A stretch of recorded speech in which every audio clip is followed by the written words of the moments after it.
संत मत्ती रचित सुसमाचार अध्याय 17। प्रभु ईसा का रूपांतरण।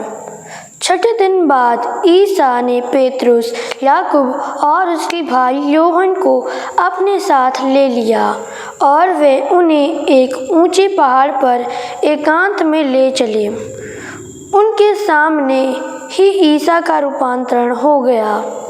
उनका मुखमंडल सूर्य की तरह दमक उठा और उनके वस्त्र प्रकाश के समान उज्ज्वल हो गए।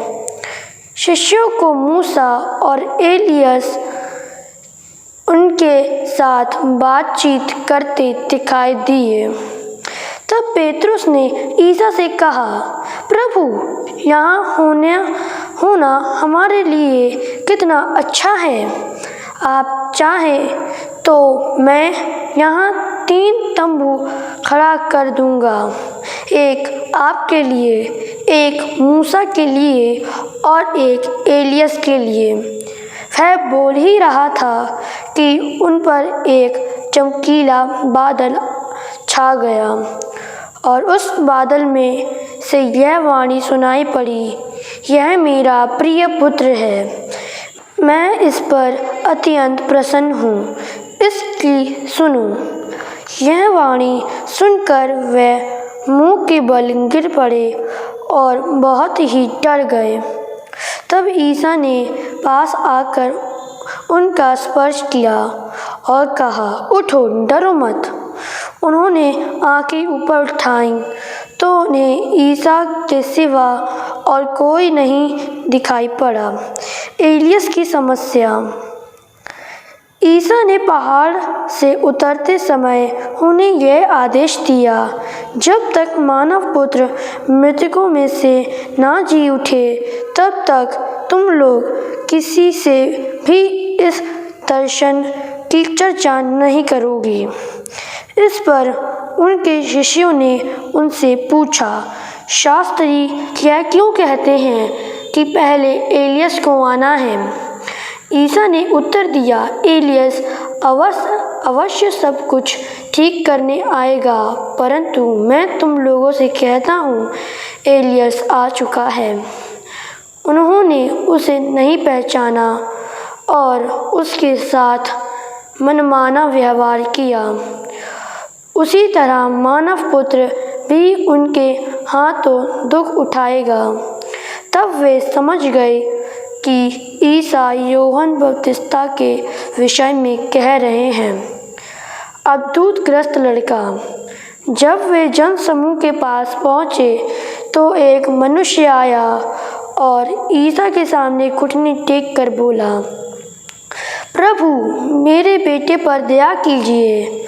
उसकी मिर्गी का दौरा पड़ा करता है। उसकी हालत बहुत ख़राब है और वह अक्सर आग या पानी में गिर जाता है। मैं उसे आपके शिष्यों के पास लाया, किंतु वे उसे चंगा नहीं कर सके। ईसा ने कहा, अविश्वासी और दुष्ट पीढ़ी, मैं कब तक तुम्हारे साथ रहूं? कब तक तुम्हें सहता रहूं? उस लड़के को यहाँ ले आओ। ईसा ने अबतूत को डांटा और वह लड़के से निकल गया। वह लड़का उसी घड़ी चंगा हो गया। बाद में शिष्य ने एकांत में ईसा के पास आकर पूछा, हम लोग उसे क्यों नहीं निकाल सके?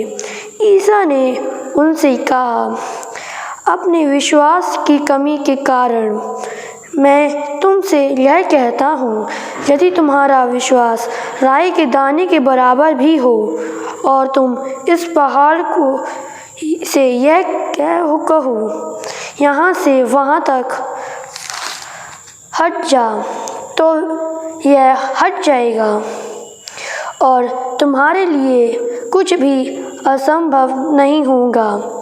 परंतु प्रार्थना तथा उपवास के सिवा किसी और उपाय से अवधूतों की यह जाति नहीं निकाली जा सकती। दुख भोग और पुनरुत्थान की तिथि भविष्यवाणी। जब वे गलीलिया में साथ साथ घूमते थे तो ईसा ने अपने शिष्यों से कहा, मानव पुत्र मनुष्यों के हवाले कर दिया जाएगा। वे उसे मार डालेंगे और तीसरे दिन जी उठेगा। यह सुनकर शिष्यों को बहुत दुख हुआ। मंदिर का कर। जब कफरनाहूम आए थे तो मंदिर का कर उगाने वाले ने पेतरुस के पास आकर पूछा, क्या तुम्हारे गुरु मंदिर का कर नहीं देते? उसने उत्तर दिया, देते हैं। जब पेतरुस घर पहुंचा तो उसके कुछ कहने से पहले ही ईसा ने पूछा, सिमोन, तुम्हारा क्या विचार है? दुनिया के राजा किन लोगों से चुंगी या कर लेते हैं? अपने ही पुत्रों से या परायों से? पेतरुस ने उत्तर दिया, परायों से। इस पर ईसा ने उनसे कहा, तब तो पुत्र कर से मुक्त है।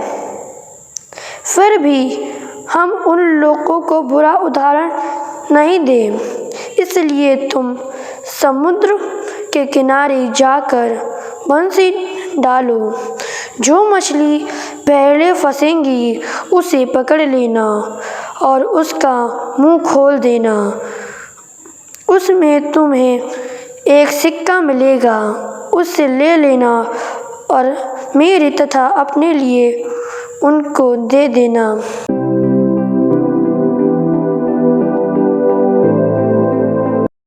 प्रभु यीशु मसीह इस संसार में इसलिए भेजे गए जिससे उनमें विश्वास के द्वारा समस्त मानव जाति मुक्ति प्राप्त कर सके। संत मत्ती अध्याय 17 का मुख्य विषय ईसा का रूपांतरण और उनके दुख भोग की द्वितीय भविष्यवाणी है। पुराने संस्थान में हमने कई बार नबियों द्वारा सुना कि मसीह को आना, दुख भोगना और बहुत से कष्ट उठाने होंगे।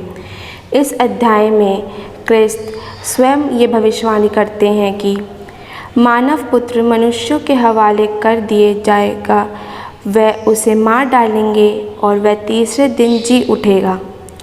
इस प्रकार वह आने वाली हर घटना का संकेत देते हैं।